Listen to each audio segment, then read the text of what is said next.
Hey there, folks. Zane from the Infinite Jukebox, aka the #1 Flying Lotus fan, here with another album review, and today I wanted to talk about the new Jlin record, Akoma.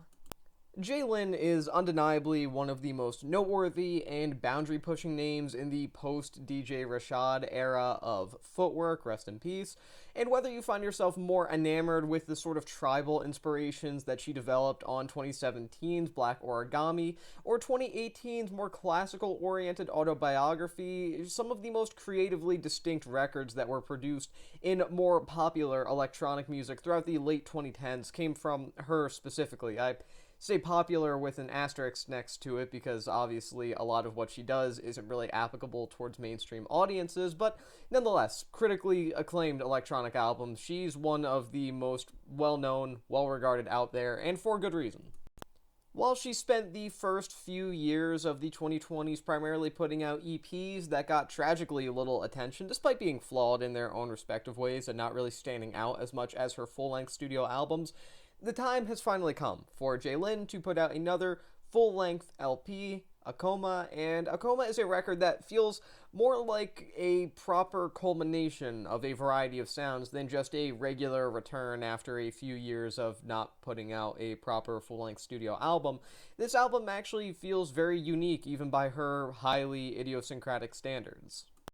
There are a number of tracks throughout Akoma that experiment with a more traditional footwork sound, or about as traditional as footwork as a genre can get, albeit with that style being presented in Jlin's own very esoteric kind of way, sort of breaking the mold of what a lot of people expect from the term footwork in the first place. And it's tracks like the kind of chill, twinkling Granny's Cherry Pie, as well as the major album highlight Speed of Darkness, that see her experimenting with the often intense yet nuanced percussion that largely defines a lot of the aforementioned subgenre, while nonetheless having those songs dig their nails into these relentless grooves that ensure they are still danceable and at times almost ready for the most abstract rave that you've ever been to. Through this, Jlin kind of refuses to delve too far into extreme abstractions, something that's always kind of been a fairly noteworthy quality of her compositional style in the first place, and I think that in a way it is Jlin's willingness to show restraint without limiting her own form of creative expression, without limiting her compositions, that a decent chunk of Akoma, as well as a good amount of her body of work in general, is allowed to succeed. In fact, as a composer, I would say she's kind of oxymoronic almost in the way that she simultaneously embraces and completely rejects minimalism. In terms of actual song structure and in terms of compositional structure, a lot of songs intentionally feel very minimalistic in terms of how rigid they are, in terms of their progression, in terms of the way that notes are allowed to let ring or not let ring, as a lot of tracks kind of jump from one note to the next in a very sort of, again, rigid manner. Yet at the same time, a lot of the actual individual progressions of songs and the way they bounce around different ideas here feels kind of maximalist in a way that I think is subtle, but I honestly really enjoy. I mean, the record from song to song is constantly hopping through different ideas, different progressions, different concepts, yet it never feels disorienting to listen to, in a bad way at least. It never feels clunky due to the fact that she's constantly providing this intentionally suspended style of composing that allows things to work when placed next to each other, while at the same time not bleeding together in a way that would allow for traditional transitions, thus meaning that everything here feels natural. It's just that everything feels natural in a completely unnatural way. Do you see what I mean with the whole oxymoronic thing? It's weird and hard to describe, but it's kind of Jlin's and Jlin's alone. This very peculiar, I will say, style of composition, paired with some of the more traditional footwork sounds that she molds to her own usage, ultimately allows for this record to kind of feel rooted in her own sound as well as her influences, while at the same time never once feeling derivative of any of the artists that inspire her in a variety of different ways. This record is a unique beast in and of itself, while also not really repeating anything that Jlin has done in the past, and at the same time, it manages to, again, like I said, act as a culmination of a variety of sounds that she's experimented with in the past. This is an album that it probably doesn't make any sense to describe, but really, this is an album that should, or at least should not exist in its current form. I feel like this album is confusing in the best way. I actually think it's the variety that you can find on this record from song to song that really gives it color, that really allows it to shine in terms of how it's composed, which it is composed extremely well. I would say, take for example, one of my favorite tracks off the album, the song Open Canvas, and that song bounces between these industrial esque kind of beats, electro industrial beats, these lush, more key focused kind of moments, and semi psychedelic percussion that feels fleeting the second that it hits the listener's ears in terms of the way that's produced and kind of shimmers off into the distance the again second that it kind of appears. And I feel like all of those different elements being kind of bounced around in the context of one singular song in concept shouldn't work. It should not work at all. But just like everything else that Jlin has done up to this point, she has taken ideas that just in theory do not make any sense and somehow has made them make sense here, and not only make sense but make sense pretty excellently.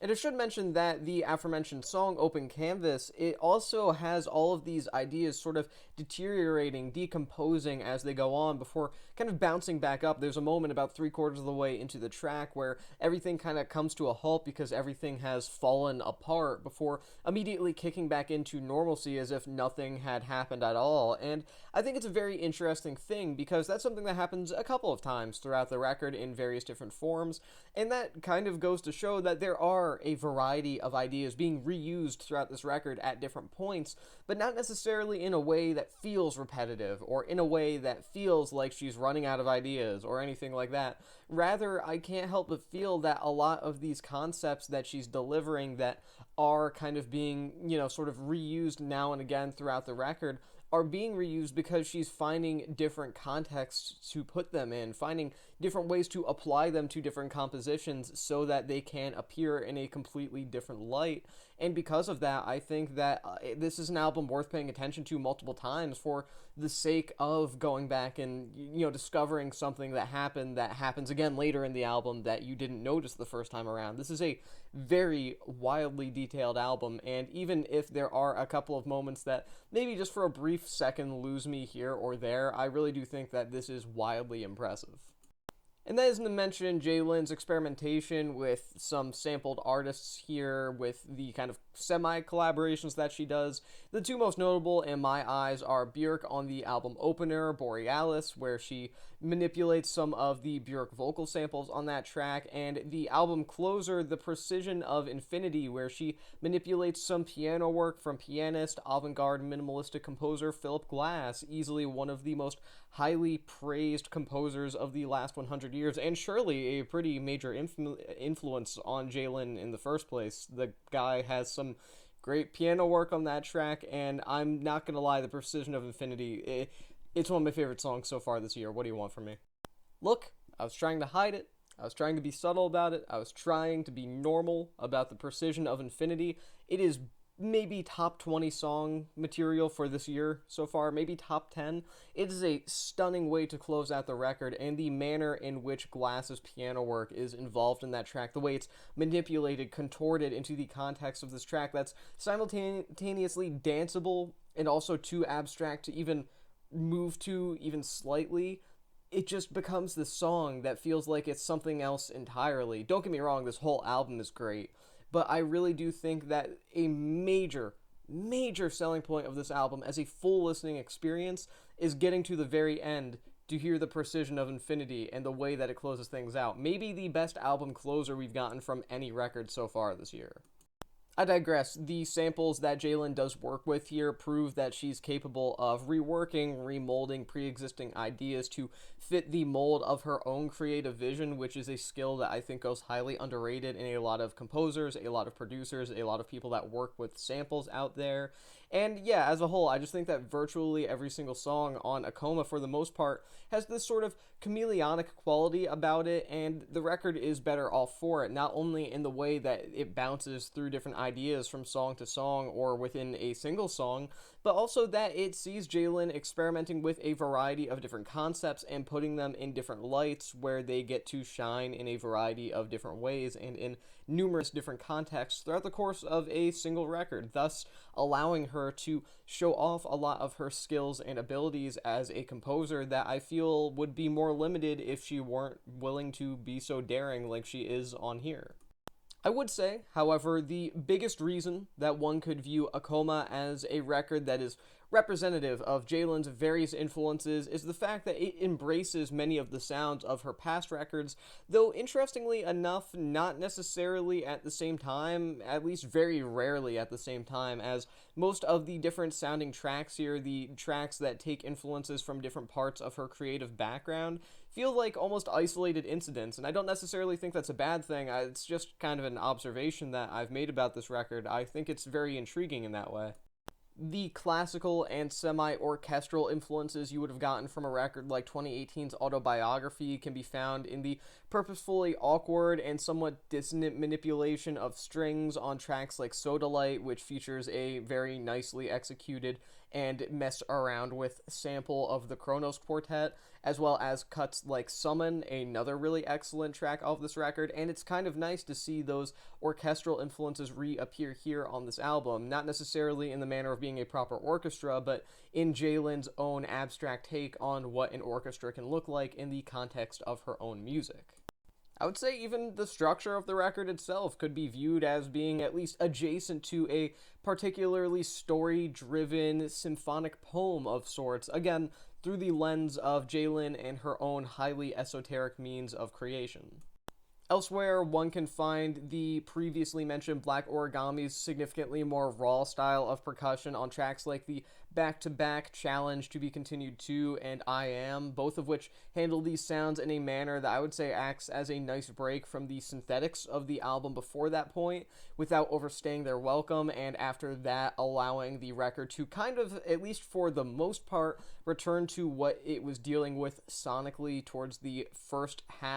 quarter of the record. I think that they just end up being two really interesting tracks that manage to sort of act as a throwback to arguably Jlin's most high-profile record, while at the same time being something entirely unique. They wouldn't have necessarily fit on that album. It feels like the sounds of Black Origami being reinvented for the sake of Akoma as a record, and I think that it's pretty interesting to hear overall. So yeah, in this way, Akoma kind of feels like a representation of the majority of the sounds that have brought Jlin up as such a majorly beloved figure within the electronic music community, and the album closer, the aforementioned The Precision of Infinity, kind of sums things up really nicely, as it feels like the only moment on the record where all of these influences sort of cross over, this giant moment where the sounds of Autobiography and Black Origami and the EPs that she's been releasing over the course of the past couple years finally come together into one singular piece, albeit at different points throughout that piece, but nonetheless still there together. It's just the sort of conclusive intermingling of all of these aforementioned influences into one singular place, and that's not necessarily to say that this record outdoes any of the other albums or projects or EPs that I've mentioned up to this point that Jlin has put out. I just mean to say that this record, which is largely equal to those albums, for the most part at least, at times outclassing them, but I digress,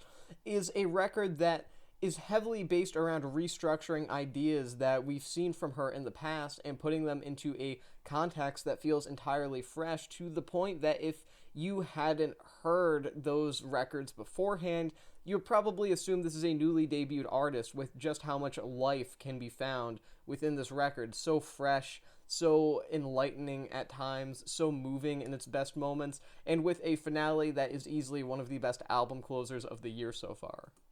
It is possible that Akoma would seem like a retelling of old tales from Jlin, at least to an extent, upon first listen. After all, the album does experiment with a number of different sounds that are not unfamiliar to Jlin, as well as anybody that's been following her for an extended period of time. But I think that if given a proper ear and some time to digest, Akoma really does reveal itself to be maybe her single most detailed and her single most complete sounding album to date. Just a pure representation of what makes her such an amazing composer in the first place. Rather than just being a simple mixed bag of different sounds that she's toyed with in the past, it kind of feels like this is Jlin's culmination of everything her various talents are capable of, into a record that honestly feels largely singular, and despite having sounds that are equal to some of her past records, not necessarily attached to any of her prior works. And I think that there is an argument to be made that even with the extremely solid, genuinely great at times body of work that Jlin has produced up to this point in her career, that this Akoma, it might be her single most interesting, it might be her single most fleshed out, it might be her single most engaging album to date, and considering the records that this woman has put out in the past, that's saying a lot. I'm going to give this record 4 stars out of 5. And with that being said, that is the end of this album review. I've been Zane from the Infinite Jukebox. Thank you for watching, and I will see you in the next one.